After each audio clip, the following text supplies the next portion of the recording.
How to connect your Age of Empires account to Facebook. Hi everyone, welcome back to another video from Crazy Gamer. Today in this video, I'm going to show you a step to connect your Age of Empires account to Facebook.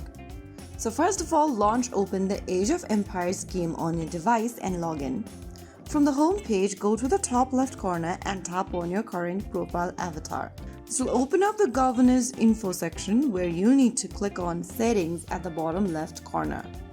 From the settings menu that appears on the screen, select Account.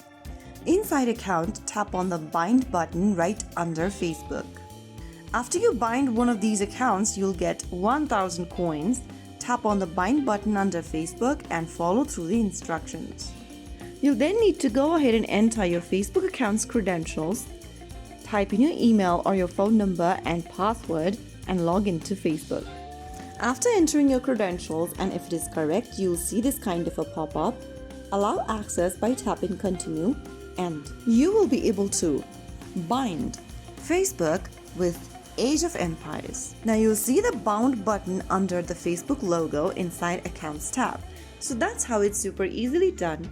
If you found the video helpful, don't forget to like, share and subscribe to our channel. I will be back again in the next video. Thank you for watching.